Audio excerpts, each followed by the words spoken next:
Yo, what is going on YouTube? I know my hair's a little fucked up. I just got off work like 20-something minutes ago. But we are here with the first of two videos today. You guys are going to be getting a 2K gameplay. I don't know how many of those I'm going to be doing for the new promo. It depends if we get good all-time spotlights and stuff. There's like a hair in my face, but that's fine. I'm cool with it. But, plot, critical reception. We're here with the 11th episode of Season 10. You guys know how this goes. We do this all the time. With every episode of The Walking Dead, we're literally doing this. Like, it's a grind I'm dedicated to. So, Eugene continues his conversation with Stephanie over the radio, something the show kind of ignored over the last couple of episodes.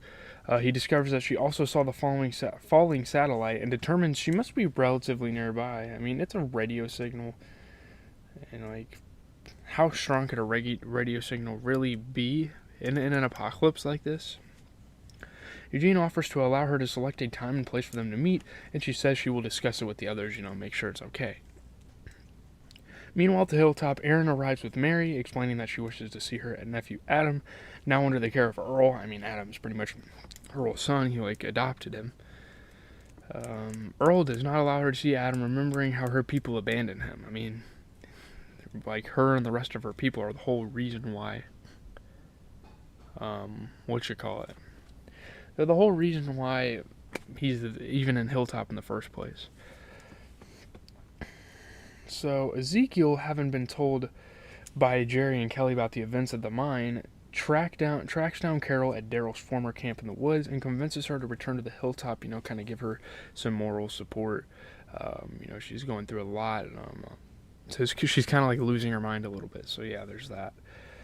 Daryl and Lydia also return shortly after, warning that Alpha and her horde are coming and the war is going to start. War has been waged, and it's pretty much over for a lot of these people. Rosita comes in search of Eugene and discovers the unattended radio with Stephanie trying to reach Eugene, something that Eugene had not intended to happen. Obviously he wanted to keep this on the hush-hush. He didn't want anyone else to know about these conversations. Rosita asks her who she is, and Stephanie immediately falls quiet, it's a random person. She doesn't want to talk to this girl, Eugene hurriedly rushes back in and attempts to get Stephanie to answer, to no avail, and he sternly tells Rosita to leave as he continues to attempt to reestablish communication. Yeah, I mean, Stephanie, whatever, pretty much thinks he ratted her out to his people, and, he can't be trusted, so there's kind of a hitch in the road there. Before leaving with the horde, Negan attempts to persuade Alpha that it would be better to terrorize the hilltop and make them bend the knee to her rather than killing them. You have to get them to serve you, and that's kind of the ways of Negan, how he did with the saviors and whatnot. The residents of the hilltop attempt to evacuate, but discover Alpha has blocked all roads leading out, with reanimated, hanged hilltop guards dangling from trees along the road. So yeah, there's pretty much no escape. They pretty much have to stand their ground and fight off her horde. Daryl recognizes this as a Negan scare tactic, concluding that he is now working with Alpha. And it's kind of crazy how Daryl comes up with these conclusions. He's a very smart guy. With no other option, they begin reinforcing the perimeter of the hilltop and preparing for battle, and that's kind of what this episode builds into. Carol visits Ezekiel and takes notice of his growing tumor, and the two make love, literally have sex. And she wants to give him a nice good time, I guess, before he goes out, because I think it's pretty much inevitable that I think Ezekiel's going to die from this cancer eventually. That's kind of my prediction. Could be at the end of the season, I don't know, but yeah, I don't think he's going to make it. Rosita later finds Eugene rigging up defenses, encourages him not to give up on Stephanie, challenging him to kiss her, knowing his long infatuation with her, and maybe he can use that to practice for Stephanie. It's kind of a fucking weird situation. Rosita's a really weird girl, but yeah. Let's see. He finds he is unable to, proving Rosita's point that he really does have feelings for Stephanie, and he resolves to keep trying to contact her. And she's showing him, hey, you care about her so much that a girl like me that you've had a crush on since we've met you're refusing, He does so singing for her. When he finishes singing, she returns on the radio and apologizes for breaking contact and gives him coordinates to meet her in 1 week. So that'll be an interesting situation. But they got bigger fish to fry. Daryl and Ezekiel meet before the battle, reconciling their past disputes and promising each other that should one of them fall, the other would be in charge of leading the children out of harm's way. And they kind of you know, reunite. You know, they've kind of had shaky feelings toward each other before this, you know. Sorry, I keep saying that. Regarding Carol. The residents of the hilltop gather with weapons and shields outside the walls of the community as night falls and prepare to face the horde. You know, the battle's getting ready to begin. The walker horde is slowed down by electrical traps and a makeshift barricade, which allows the survivors to kill walkers from a safe distance. So for a while, you're thinking like, okay, they're gonna win the battle. They're prepared for this thing.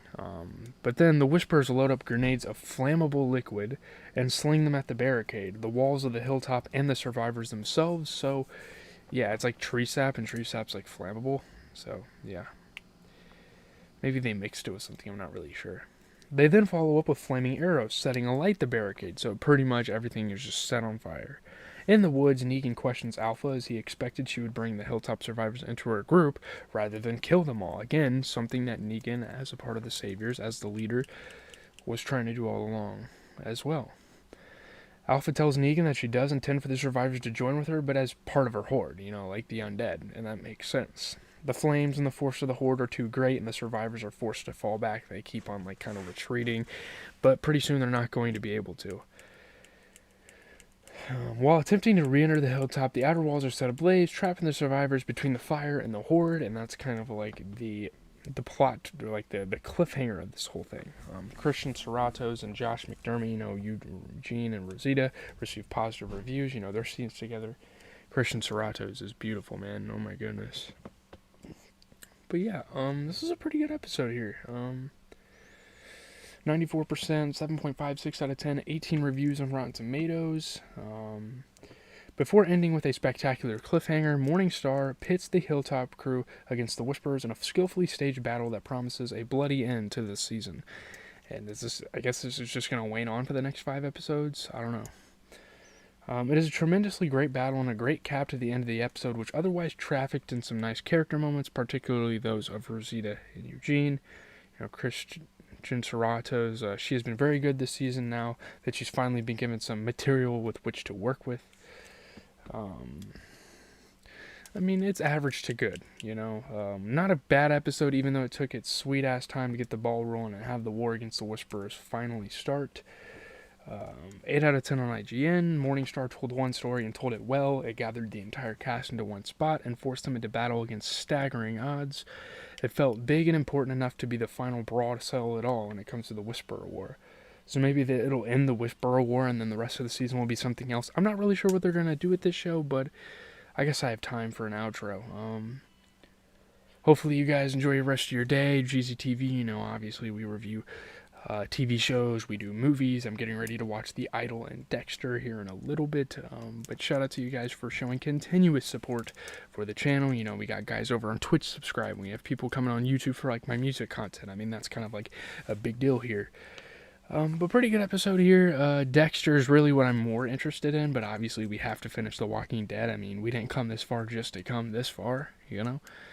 Obviously, once a week we watch The Idol. Once a week we watch the movie, or a movie of pretty much my choosing. I mean, I try to find movies that I see a lot of people talking about and watch them. But once The Idol is up, because they only have one season, I'm not sure what I'm going to watch. So if you guys have suggestions for weekly things, like don't give me like 5-season shows, because then I'm going to be watching that once a week. So I don't know how that would go. But maybe like a reality show or something.